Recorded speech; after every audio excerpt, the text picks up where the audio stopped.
All right, I'm going to get straight into today's late afternoon mock draft Monday. For those of you who have been around the SFS channel for a while now, you know that I tend to do one or two of these every single week. Once I gain new information, once another story comes out, once I'm able to do a little bit more scouting and look into some players' footage, I do another mock draft, put out stuff with my new information I've gathered, but I'm going to be putting a little bit of a different spin on today's mock based off what I previously have done in the past.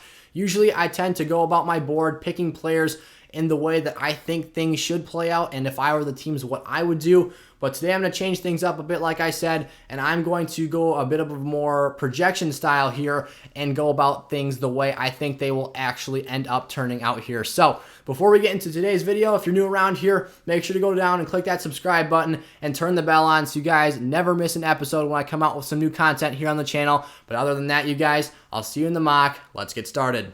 Here we are, you guys, in the mock draft. This one is the routine pick every week here. I'm going to try not to waste too much time talking about each of these picks, and we're going to try and move along fairly quickly with each player here. So, Jacksonville Jaguars, the first overall pick on the board here. This is going to be Trevor Lawrence. This is the pick everyone feels the most secure about, and everyone is almost sure of. Lawrence to the Jags at number 1.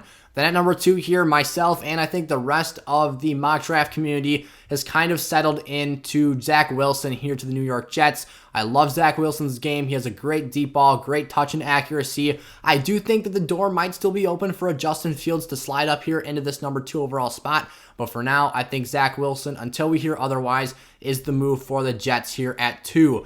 Then at number 3, you guys, I've finally given in. The San Francisco 49ers traded up and moved 3 draft picks to get this number 3 overall spot here. And I've got them taking Mac Jones out of Alabama. You guys, if you've been around here on the channel, know that I hate this pick. I am not a Mac Jones fan, especially here at number 3. Do I think he'll succeed with the San Francisco 49ers? Absolutely. This is the most stable situation that a rookie quarterback is going to step into day one and walk into. I think Mac Jones will ultimately be successful with Kyle Shanahan. I just don't ultimately think this is the best move if you're the 49ers, because I think a guy like a Justin Fields or a Trey Lance has some more upside and potential. The 49ers, though, have been going and checking out Justin Fields and some of his pro days. His second pro day here, they went and checked out. So I think the door is still open for a potential Justin Fields draft pick here. But Mac Jones is the leader in betting right now. He is the highly favored player to be drafted number 3 overall by the 49ers. So I think that's the way things are trending right now. I think Trey Lance has kind of scooted back in the discussion here. And so, like I said, Mac Jones here at 3 is eventually what I think is going to be the outcome for San Fran. Then at number 4, I've got Denver trading up with Atlanta. In the last week or so, they've been reportedly shopping this draft pick, taking phone calls, and receiving offers for this pick. I think it's unlikely that the Atlanta Falcons end up moving off of Matt Ryan or drafting a young quarterback prospect to come in here. Their needs and the value for the positions they need are back closer to the 10 to 20 range. So I think that we could either see the Patriots, we could see the Washington football team potentially, and the Broncos, as I have it here, moving up. Justin Fields is the pick here for Denver. I think they're sick and tired of Drew Lock and his lax style of football play. So I think they go out here, get a better prospect, a better talent. You get yourself a guy like Justin Fields, who also has some decision-making flaws, but something I think is very coachable. He has all the talent in the world. I think this is a great pick for Denver at 4. Then at number 5, I've talked about this one a lot. The pick, honestly, right now could go 3 ways based off of the way that the public is talking about things right now and based off what we're hearing from draft experts. Kyle Pitts has been rumored to go here at 5 to Cincinnati. We've also heard about Jamar Chase and LSU reunion between Joe Burrow and Chase at number 5. But I think it's Paye here. This is the best offensive line prospect we've seen in quite some time now. I think they could really use the dominant run blocking off the edge. And for a guy in Joe Burrow who's coming off a very significant knee injury, I've preached this all offseason long. You got to protect your young quarterbacks to have success in the National Football League. There's no one better here than Paye at 5, and this is the way they should go here with that pick. Then at 6 here, I've had Jamar Chase going at 6 to the Dolphins quite often. Obviously, if we go back a couple weeks now, the Dolphins got trade happy and went nuts on a Friday a couple weeks back, trading back to 12 with San Francisco and then moving back up here with the Eagles to this number 6 spot. And like I said, I've had them taking Jamar Chase quite a healthy amount of times here in my mocks. But based off what I've heard lately and watching more and more film on Kyle Pitts, I think this is the move here for the Dolphins. What is a quarterback's best friend, and especially a young quarterback, a guy like Tua who is a pocket passer? It's the tight end. there hasn't been a better tight end prospect than Kyle Pitts in years. Some are already putting him in the best prospect ever conversation. I think that's a bit hefty, but Kyle Pitts is a guy who has one heck of a catch radius. This guy is a freakish athlete. He runs a faster 40 than most of the wide receivers in this draft class, other than the guys at the top of the board here. And this is a player who can run nearly the full route tree and stretch the field. So Kyle Pitts to Miami could be huge for Tua Tagovailoa and his career. I think this is a pick that would go really, really well for that Dolphins organization. At 7 here, Ja'Marr Chase. I can't have him falling any further. The Lions need wide receiver help bad. Kenny Golladay departed in free agency, and so did Marvin Jones. You need a top talent at this position. Jared Goff, as much as we might want to knock him and make fun of Detroit Lions fans for having him as their starting quarterback and downgrading from Matthew Stafford, I think it's unfair to not give the guy a chance. He was a former first overall draft pick, and so in that sense, he does have some talent in the eyes of scouts. He is a respected player, and he has gotten a team to the Super Bowl in the past. So I think you build around him here, give him some weapons. He's got TJ Hawkinson, but that wide receiver core is pretty bare. Ja'Marr Chase, in my opinion, is the best of the bunch at the top of the board here. Then at number 8, this is a pick that I think makes a lot of sense for me. Carolina Panthers going out there and selecting Rashawn Slater, the really, really versatile offensive lineman out of Northwestern. Rashawn Slater is a guy who can play all 5 starting positions on that front offensive line. Sam Darnold, they just made the trade to go out and acquire him. They also have Teddy Bridgewater there for now, but I think Sam Darnold is the guy that they want to try and maximize his potential and use him as a guy who Matt Rule can stretch the ball down the field with and use those great offensive weapons like DJ Moore and Robbie Anderson. Teddy Bridgewater is a bit conservative, and they have shown us in how they have acted this offseason that they are not committed to him long term. Getting back to the Sam Darnold point, though, what has he shown us that he cannot play productively without? It's a stable offensive line. Carolina needs to bolster that group if they want Sam Darnold to meet his full expectations for this football team. I think Sam has a lot of talent. I think he has the playmaking ability that they're looking for there in Carolina. You just have to protect him. Rashawn Slater is a step in the right direction because he can patch any of those holes that you have there up front and be a great versatile offensive weapon or option for that football team.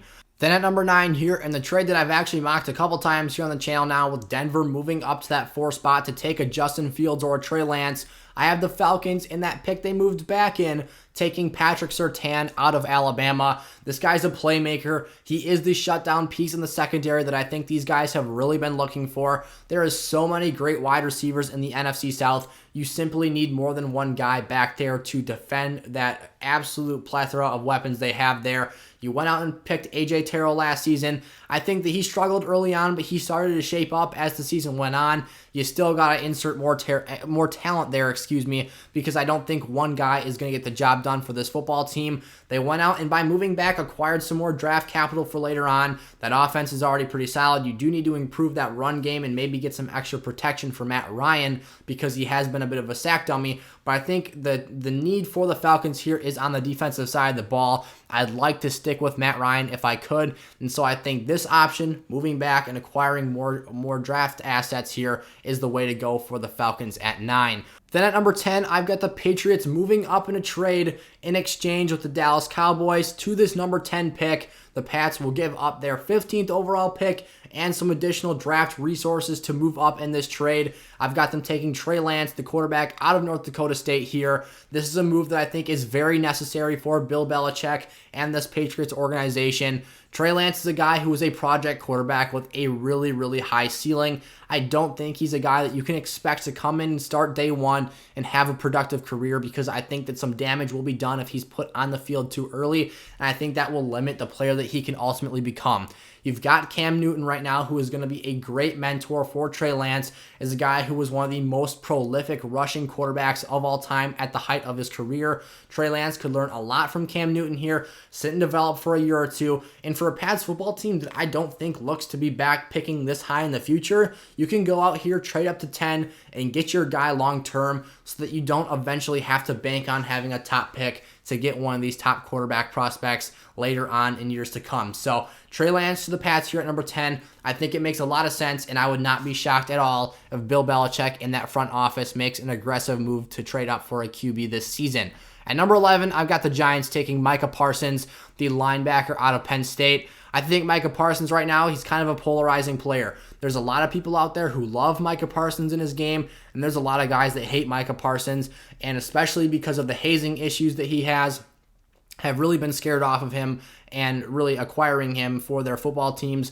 But I think Micah Parsons could be a great asset for New York here. This is a guy who's a really dynamic linebacker. They've already got a somewhat decent linebacking crew, but this is a guy who adds a whole another level of dynamic ability and is a guy who can rush the passer, play really physical in the run game, and just give you a lot of options as a defensive coordinator to take that unit to the next level that was already quite solid last season. So you look at some of these inside linebackers or off-ball linebackers that have been super effective and really productive for their teams picked at the top of boards the past few seasons. I think that makes the whole case and all the reason for the Giants to make this move here at 11. At number 12 here, the Philadelphia Eagles, I have selecting Devontae Smith, the wide receiver out of Alabama.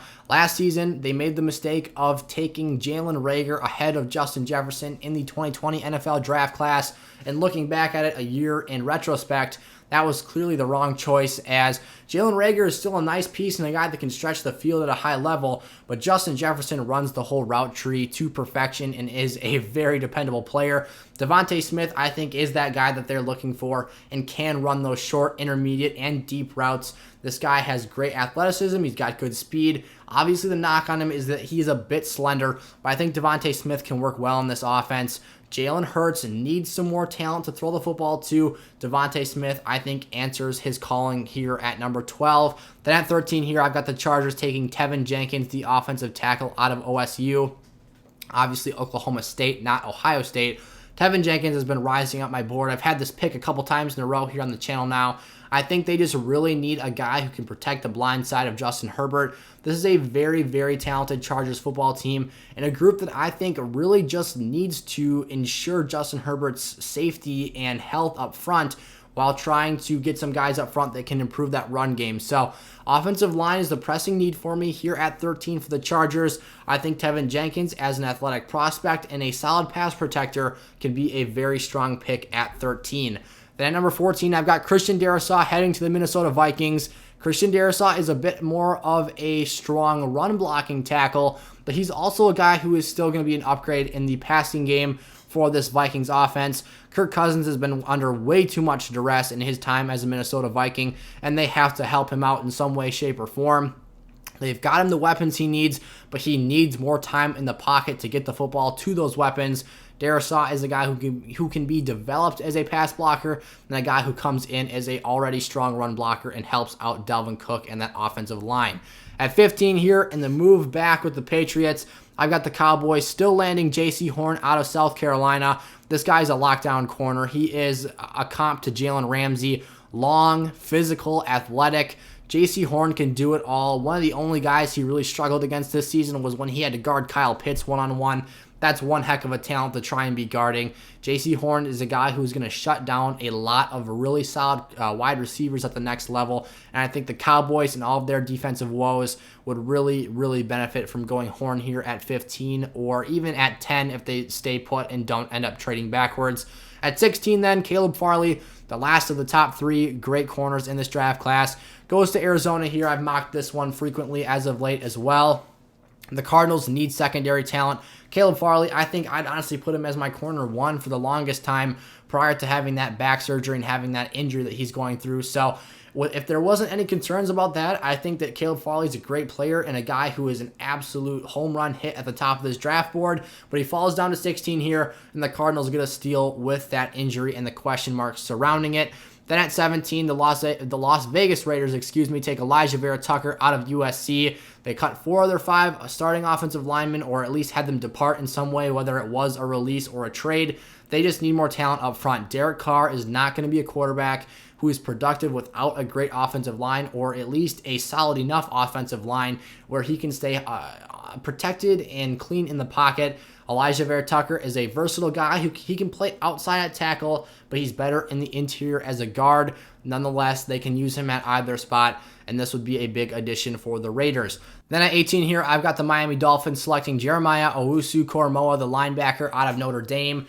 JOK, he's a guy who I actually saw a really nice comp to earlier on this week between him and a Jamal Adams type player, where you see Jamal Adams being kind of a box safety who also has coverage ability as well, who's a really strong blitzer off the edge and a really nice playmaker. That's kind of the same type of guy you see JOK as. He's an undersized linebacker, but a very good coverage player at that. He's a guy who plays physical in the run game. He's very solid off the blitz. And I think for a Brian Flores-led defense, this Dolphins defense could benefit a great amount from having a versatile chess piece like this on the football field at all times.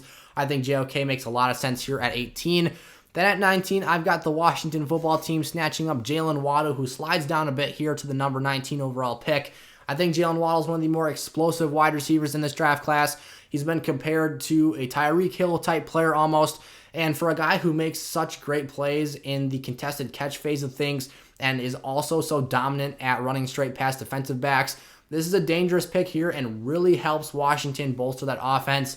They're really looking for a strong quarterback player, with Ryan Fitzpatrick and Taylor Heineke kind of being the stopgap quarterbacks for them right now. But they need someone else in that offense pretty soon. Otherwise, they're going to have issues. But in the time being, while the top 5 quarterbacks in this class are already off the board here, go out there, get some additional weapons. You've got Terry McLaurin, Curtis Samuel. Make it a 3-piece here with Jaylen Waddle, and you're going to have a pretty nice weapon group along with Logan Thomas as well for this season.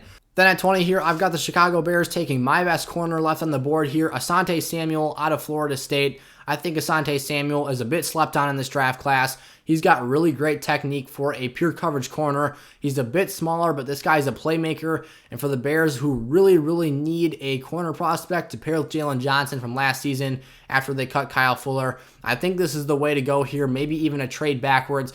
Here's the interesting thing for Chicago. I think we could see them move up for a guy like a Trey Lance.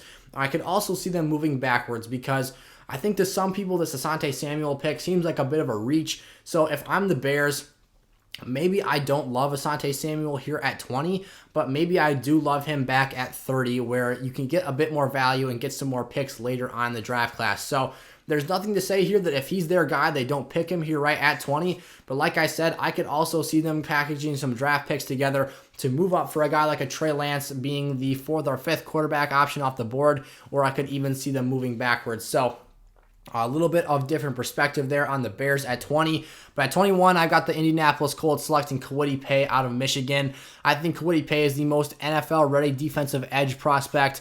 This guy has great hands in the pass rushing game, and he is a physical player. He is a willing running defender, and he's just a guy who I think can really bolster this front that's led by DeForest Buckner in Indianapolis. It's a pretty solid, well-coached group. I think they just need 1 or 2 more pieces here. Kwity Paye is a really nice start, and for a guy who, like I said, can come in and make a day one impact with some already refined NFL-ready skills, I like this a lot here at 21. Then at 22, I've got the Tennessee Titans selecting Rashod Bateman out of Minnesota. I think the Titans need some more offensive firepower in the absence of Corey Davis and Jonnu Smith. Rashod Bateman is a steal here for me at 22. This guy maybe could be the best route runner in this draft class. At Minnesota, he showed a lot of great intangibles, and he showed us that he is a guy who has great separation ability with all routes in the route tree. I think Tennessee would be lucky to get him here at 22, and maybe with a team that, like I said, is missing some weapons because of departures in free agency, he could come in and be an immediate impact player on the other side of A.J. Brown in that offense. Next up, the Jets here at 23. I've got him picking Wyatt Davis, the offensive lineman out of Ohio State. Wyatt Davis is my top interior O-lineman here in this 2021 NFL draft class. And for a team at the number 2 spot earlier on in this video taking Zach Wilson, I think you got to double down from last year's draft where you took Mekhi Becton, and you have to go all in at protecting this new young quarterback. Wyatt Davis can help you in that sense. He can protect against the interior pass rush. He can also give you some bolstering ability as a pulling guard in the run game and give you an extra push. I think Wyatt Davis is a big body mover and will be a big asset to this Jets franchise that is looking to turn things around, especially at the offensive end of the ball. At 24, I've got the Pittsburgh Steelers selecting Sam Cosmi out of Texas. I think Sam Cosmi is a guy who kind of slipped down my board for a while, but after having some really strong days in his testing numbers, especially in his speed and agility ratings, he's kind of moved back up for me. I think that this is a pretty deep tackle class between the 3 and 7 or 8 tackles in this class. I could see them all going interchangeably within each other. I think Sam Cosmi, with those strong testing numbers, like I said, could really move up here, and the Steelers need offensive line help. Big Ben needs to stay protected. In his older age, he's not quite as mobile as he once was, and that run game was putrid last season. I think that whether it's center with Landon Dickerson or interior offensive line if Wyatt Davis falls, tackle like I have him going here, Pittsburgh has to invest in the offensive line with their first pick in this draft. In this case, I have them going Sam Cosmi out of Texas. Then at 25, I've got the Jags selecting Jaelan Phillips, the edge out of Miami. I think Jaelan Phillips is another guy who's a bit underrated in this class, but for a guy who maybe the concern is that he has a limited sample size as a productive player and he's semi-retired for a point in time in his career. He came in last year in his one season as a starter, as a true starter, I should say, for Miami, filling in for a Gregory Rousseau who opted out this past year. He was a really strong player both in the run and the pass game. This guy I think is going to help set the culture in Jacksonville. He's a spark plug. He plays the run and the passing game. I think Jaelan Phillips would be a great selection here for the Jags, who have a really young and up-and-coming defense and could use a big impact player like this. At 26, I've got Zaven Collins headed to the Cleveland Browns. These guys reportedly are really close to signing a deal with Jadeveon Clowney to bring him in. These guys are going all in this season. No more excuses for Baker. That offense is literally set. They've got so many great offensive linemen, Odell Beckham Jr., Jarvis Landry, Austin Hooper, and 2-star running backs. The defense is the spot where they're really trying to upgrade, and they did that. They went out there and addressed safety this offseason, and reportedly maybe are bringing in Clowney. So, and not to mention that defensive line is phenomenal. So add in one more piece, Zaven Collins here out of Tulsa. I think the Browns could be in for a really astronomical move here if they bring in Clowney, who I think was being overvalued at a point, but now is a bit too hated on. Nonetheless, Zaven Collins will really help bolster that linebacking crew with or without Jadeveon Clowney, but the Browns look to have one of the best rosters in the AFC and the NFL as a whole coming into opening day. Then at 27 here, the Baltimore Ravens, I think, have to go out and get some sort of a player for their offense this year, whether it's interior offensive line or the pass-catching positions. Lamar Jackson is just losing some pieces around him, and he's about to get incredibly expensive as well. I think Elijah Moore here is a guy who plays in the slot and can be a really productive player for this Ravens football team. They need to get a little bit more away from that run game and stop being so predictable, because defenses have figured out this offense. They understand what Lamar Jackson is doing in the run option game, and you have to be able to throw the football to get the defense to back up a little bit and give you some more breathing room to run your offense. So Elijah Moore, he's a guy I absolutely love. I'm a Packer fan. If he were to fall back to us, I'd be ecstatic and would love to see him be picked there. But at 27 here, I think he's a nice find for the Ravens, and he can be a more productive version of what I think they hoped Marquise Brown could be, because I think he's a bit more of a complete player with similar athletic traits as well. Then at 28, the Saints, I have them taking Christian Barmore out of Alabama, an interior defensive lineman here after they lost Sheldon Rankins to free agency this season. The Saints lost so many pieces on the defensive side of the ball and had to make so many tough choices just because of having such a large cap deficit after Drew Brees retired and all of the COVID stuff, shrinking the salary cap and whatever. Nonetheless, though, I think Christian Barmore makes a lot of sense here because the Saints have prided themselves on being one of the best run stops in the National Football League over the past few seasons, and losing an interior guy like Sheldon Rankins can be kind of underrated. Barmore, I think, comes in, helps them maintain that reputation, and keeps that front four really stable so that when they get into those games, the Dome still has that atmosphere and that fear factor of being a really tough unit to run the football against. At 29, I've got my Packers taking Terrace Marshall, the wide receiver out of LSU. Terrace Marshall is a big guy. He fits what Matt LaFleur and that offensive scheme has been built around. Big wide receivers, Marquez Valdes-Scantling, Devontae Adams, Equanimeous St. Brown, Alan Lazard, Devin Funchess even, if you want to toss him in there coming off the COVID leave. All those guys are over 6 feet tall. So is Terrace Marshall. He's a big slot wide receiver. You can do some more things with him, though. I think he's underrated and could be used in a variety of fashions here. Green Bay and Aaron Rodgers especially would love this pick here at 29. Then at 30, I've thought long and hard about this, but I ultimately haven't really had the Bills differing from going pass rush in any of these mock drafts. So I've got them going running back here, and with my top running back in this draft class, Najee Harris. When I look at the Buffalo Bills offense in 2020, it was a very dynamic group and a very explosive bunch, but the one thing they weren't really that strong at was running the football. Their best rusher right now, if we're being honest, is Josh Allen, and you don't want your quarterback to be your team's best running threat. Even if you are the Baltimore Ravens, I think it's great that they've got a J.K. Dobbins back there, but the Bills don't really have a guy like that who can carry the rock 20 times. They have told us by drafting Zach Moss, they don't trust Devin Singletary to be that guy, and I don't trust Zach Moss to be that guy either, to be quite frank. So Najee Harris comes in here. He's a guy who can run and catch the football. I think he's a really, really strong and versatile player and could add a running attack to that Bills offense that could really slow the clock down, slow the pace down, and take the ball out of a Kansas City and Patrick Mahomes' hands in some of those huge football games. At 31 here, I talk about this every week, so I'm going to go really quickly through this pick. Alex Leatherwood out of Alabama, really strong run blocker, can be developed into a strong pass blocker as well. Kansas City needs offensive line help. They got murdered in the Super Bowl, not having a strong group there. Then finally, you guys, Tampa Bay taking Azeez Ojulari out of Georgia here. He's the most comparable edge rusher in this class to a Shaq Barrett, I think. And for a roster that's bringing back all 22 starters from a Super Bowl championship team, I think that Azeez Ojulari and going edge rusher is the best luxury pick to go about here. So thank you guys so much for watching. If you enjoyed today's video, make sure to like, comment, and subscribe to the channel. Also, if you enjoyed, go check out sizzlefantasy.com and some of the stuff we've got on there for you guys. If you play fantasy football, you'll love the channel for sure. And there's even some draft guide kit options available for you all on there. So without further ado, you guys, thanks so much again for watching, and I'll see you next time. Peace out.